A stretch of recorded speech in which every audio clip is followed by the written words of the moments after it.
Yesterday, my son was turning the pages in his 8th grade yearbook so we could play a game I came up with called Guess Which Kids Are Retarded.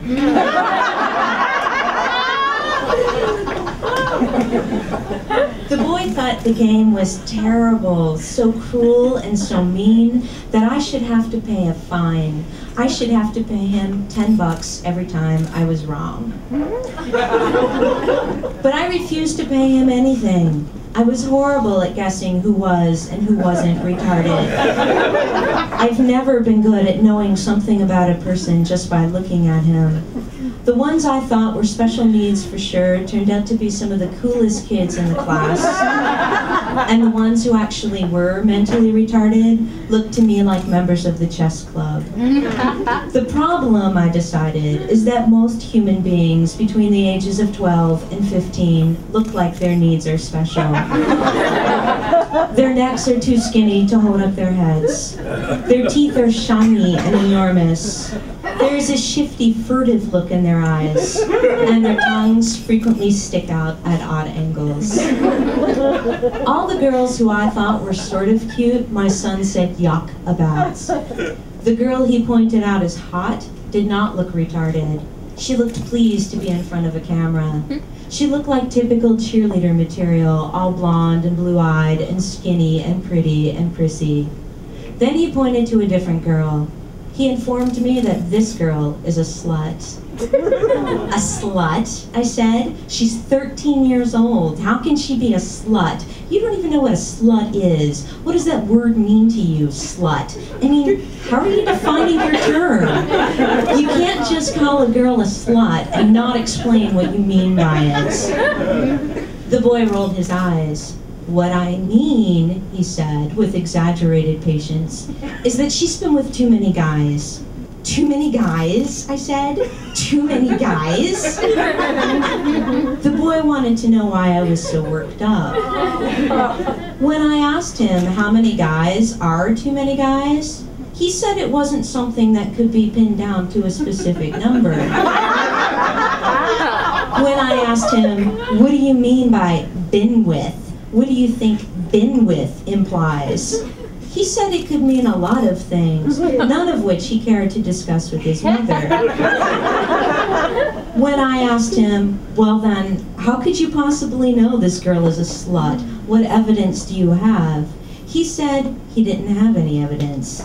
He said he didn't need any. He just knew. Right, I said. It's one of those things a person just knows. Of course, it's instinctual. Because the boy spent most of his free time burrowed up in his room, playing endless hours of Halo, slack-jawed and mouth-breathing, pale and getting paler, hopped up on Red Bull and Oreos, pizza and Doritos, his eyes glazed over, his breath bad, his legs atrophied from lack of use.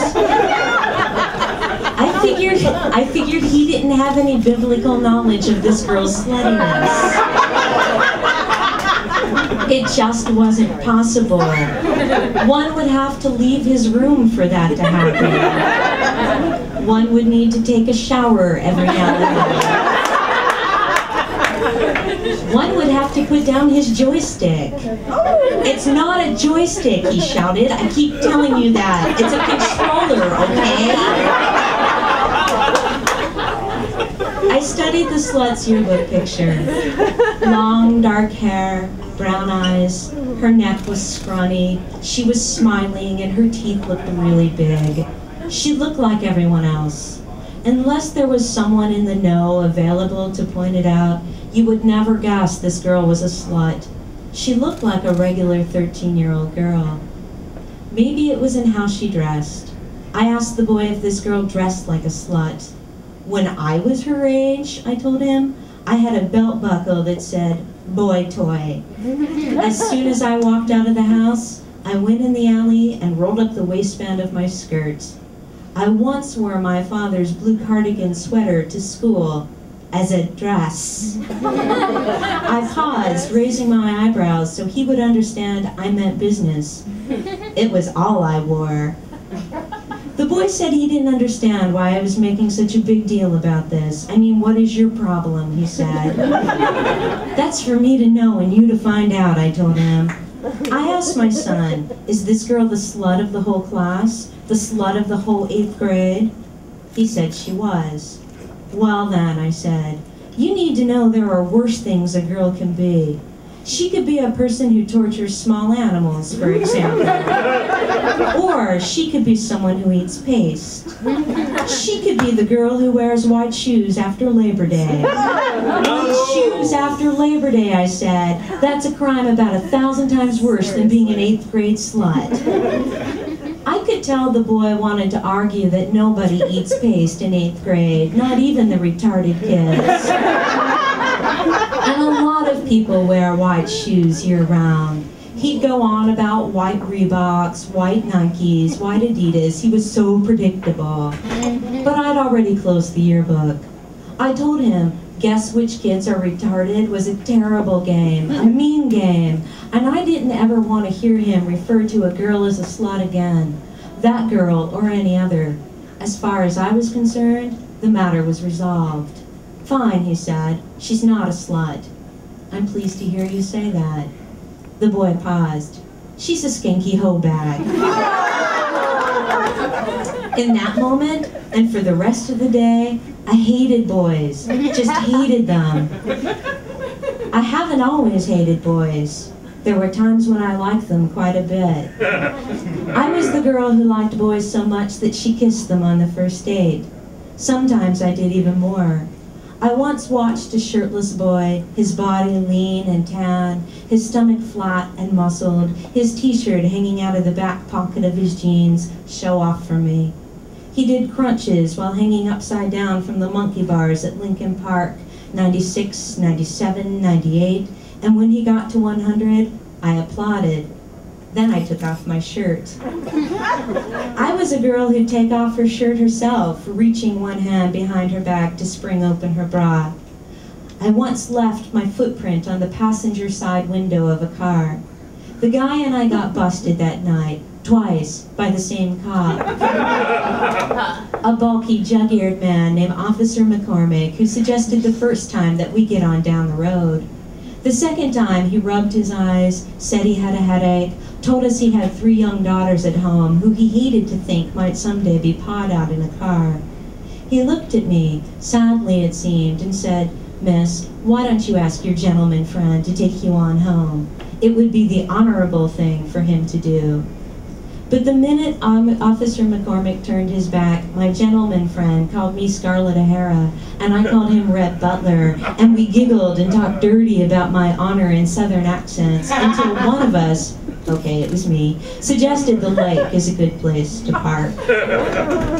So I did slutty things. Maybe I even was sort of a slut. I probably was a slut.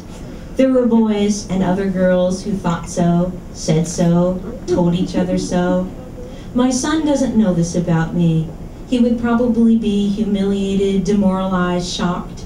He would probably consider it a form of child abuse if I ever revealed that I once had car sex with this guy on the first date, and then afterward I opened the door and puked up a very expensive bottle of red wine. That guy was your father, dude. What do you think of them apples, I could say? And who are you calling a slut now? My son would be mortified, scandalized, and pained to learn his mother was a girl who carried condoms in her purse or in her pocket. I kept a box in the nightstand next to my bed. The boy doesn't know that, but he does know about condoms. When he was 5 years old, he walked up to me on Rite Aid carrying a big handful, about 20 condoms individually wrapped in shiny gold foil. They kept falling out of his hands. He wanted to know, what are these and what are they for? I know he wanted them to be candy, those chocolate coins he'd get in his Christmas stockings. Those are condoms, I told him. A man wears one when he doesn't want to make a baby. Oh, condoms, the boy said, like it was a word he'd known but forgotten. Like, oh, of course, condoms. Huh, the boy said. Do I need one? He wanted to know. I told him he would always need one. I told him sex is fun, especially when you're young and strong and healthy and you like living in your body, but you always, always wear a condom. Should I put one on right now?